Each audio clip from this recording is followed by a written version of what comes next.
नमस्कार, आओ मिलकर सीखे चैनल पर आपका हार्दिक स्वागत है। इस वीडियो में मैं लेकर आया हूं कक्षा 6 इतिहास की दैनिक और वार्षिक पाठ योजना, जिसमें प्रकरण लिया है मौर्य साम्राज्य। इसमें शिक्षण बिंदु है मौर्य साम्राज्य की स्थापना, मौर्य साम्राज्य का प्रशासन और प्रशासन प्रांतों व केंद्रों में। तो चलिए शुरू करते हैं। प्रेजेंट बाय आओ मिलकर सीखें।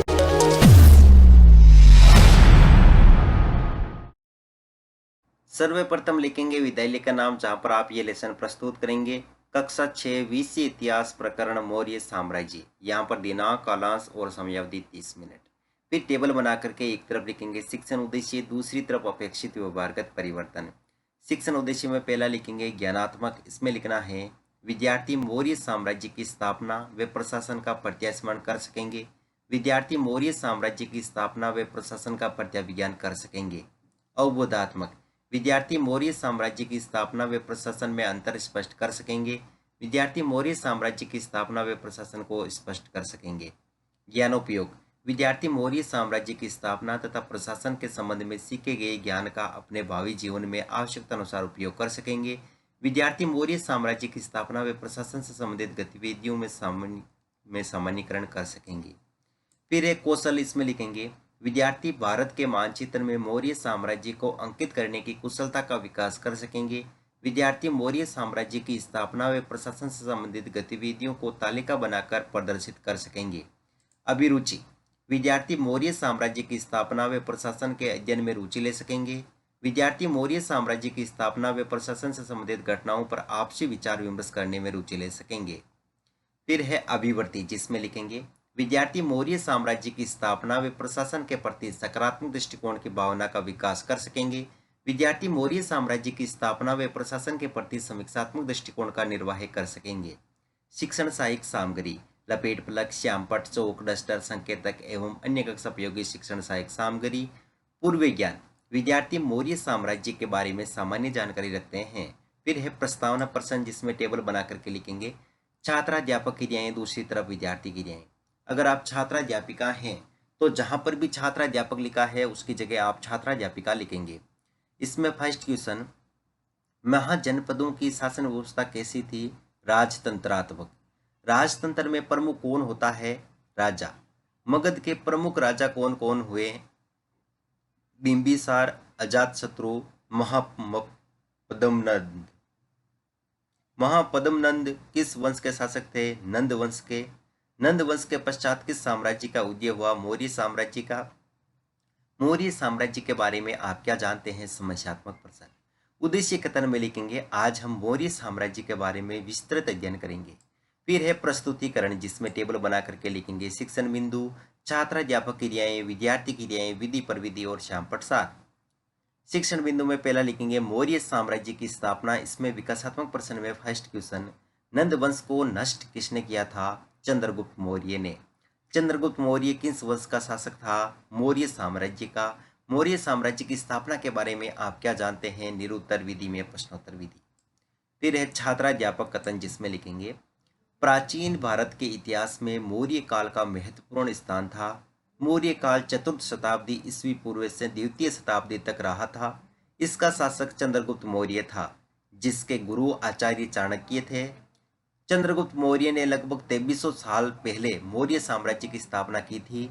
चाणक्य के कई विचार हमें अर्थशास्त्र नामक किताब में मिलते हैं। मौर्य वंश के 3 महत्वपूर्ण राजा हुए चंद्रगुप्त, उसका बेटा बिंदुसार और बिंदुसार का पुत्र अशोक है। इस साम्राज्य की राजधानी पाटलिपुत्र, उज्जैन और तक्षशिला जैसे नगर प्रमुख थे। यहाँ विद्यार्थी क्रिया में लिखेंगे विद्यार्थी ध्यानपूर्वक सुनेंगे तथा मुख्य बिंदुओं को अपनी अभ्यास पुस्तिका में लिखेंगे। विधि में वाक्यान विधि और श्यामपट सार में प्राचीन भारत के इतिहास में मौर्य काल का महत्वपूर्ण स्थान था। मौर्य काल चतुर्थ शताब्दी ईस्वी पूर्व से द्वितीय शताब्दी तक रहा था।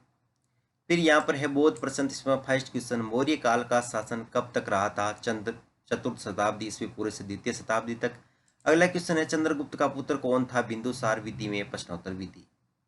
अगला शिक्षण बिंदु है मौर्य साम्राज्य का प्रशासन। इसमें विकासात्मक प्रश्न में फर्स्ट क्वेश्चन, मगध की राजधानी का क्या नाम था? पाटलिपुत्र। पाटलिपुत्र नंद वंश के बाद किसकी राजधानी बनी रही? मौर्य साम्राज्य की। मौर्य साम्राज्य के प्रशासन के बारे में आप क्या जानते हैं, निरुत्तर विधि में प्रश्नोत्तर विधि। फिर है छात्राध्यापक कथन, इसमें लिखेंगे मौर्य साम्राज्य बहुत बड़ा था, इसलिए अलग अलग हिस्सों पर अलग अलग ढंग से शासन किया जाता था। पाटलिपुत्र और उसके आसपास के इलाकों पर सम्राट का सीधा नियंत्रण था। इस इलाके के गांवों और शहरों के किसानों, पशुपालकों, शिल्पकारों और व्यापारियों से कर इकट्ठा करने के लिए राजा अधिकारियों की नियुक्ति करता था। जो राजा के आदेशों का उल्लंघन करते थे, अधिकारी उनको सजा भी देते थे। इन सब के ऊपर सम्राट था, जो राज परिवार एवं वरिष्ठ मंत्रियों की सहायता से सब पर नियंत्रण रखता था। यहाँ विद्यार्थी क्रिया में लिखेंगे, विद्यार्थी ध्यानपूर्वक सुनेंगे तथा मुख्य बिंदुओं को अपनी अभ्यास पुस्तिका में लिखेंगे। विधि में वाक्यान विधि और श्यामपट सार में मौर्य साम्राज्य बहुत बड़ा था, इसलिए अलग अलग हिस्सों पर अलग अलग ढंग से शासन किया जाता था। फिर है बोध प्रश्न, तो इसमें फर्स्ट क्वेश्चन, राजा किसकी नियुक्ति करता था, अधिकारियों की। राज परिवार एवं वरिष्ठ मंत्रियों पर कौन नियंत्रण रखता था, सम्राट। विधि में प्रश्नोत्तर विधि। अगला शिक्षण बिंदु है प्रशासन प्रांतों एवं केंद्रों में। इसमें विकासात्मक प्रश्न में फर्स्ट क्वेश्चन, भारत में कितने प्रकार की सरकारें हैं, 3 प्रकार की। 3 प्रकार की सरकारों के नाम बताइए, केंद्र, राज्य व स्थानीय सरकार। अगला क्वेश्चन है मौर्य काल के साम्राज्य में प्रांतों एवं केंद्रों का प्रशासन कैसा था, निरुत्तर विधि में प्रश्नोत्तर विधि। फिर है छात्राध्यापक कथन, जिसमें लिखेंगे मौर्य साम्राज्य में 5 प्रमुख राजनीतिक केंद्र थे। ये पाटलिपुत्र, तक्षशिला, उज्जयिनी, तोसली व सुवर्णगिरी थे। मौर्य साम्राज्य के भीतर कई छोटे क्षेत्र या प्रांत थे। इन पर तक्षशिला या उज्जैन जैसी प्रांतीय राजधानियों ने शासन किया था। कुछ समय तक पाटलिपुत्र ने इन क्षेत्रों पर नियंत्रण रखा था और अक्सर राजकुमारों को वहां का राज्यपाल गवर्नर बनाकर भेजा जाता था तथा प्रादेशिक केंद्रों के बीच विस्तृत क्षेत्र से थे। इनके इलाकों में मौर्य शासक सिर्फ मार्गों एवं नदियों पर नियंत्रण रखने की कोशिश करते थे, जो कि आवागमन के लिए महत्वपूर्ण थे।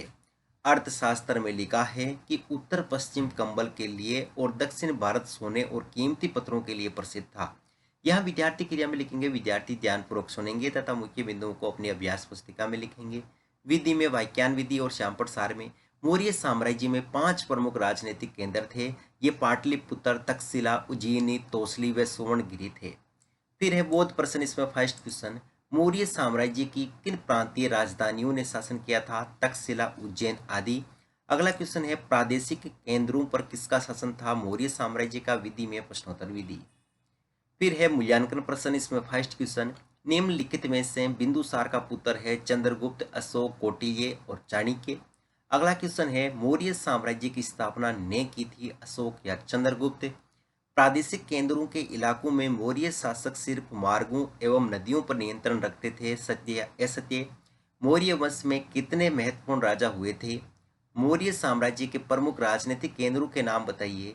और गृह कार्य में लिखेंगे मौर्य साम्राज्य की स्थापना को स्पष्ट कीजिए और मौर्य साम्राज्य के प्रशासन को समझाइए। अंत में परिवक्षक टिप्पणी।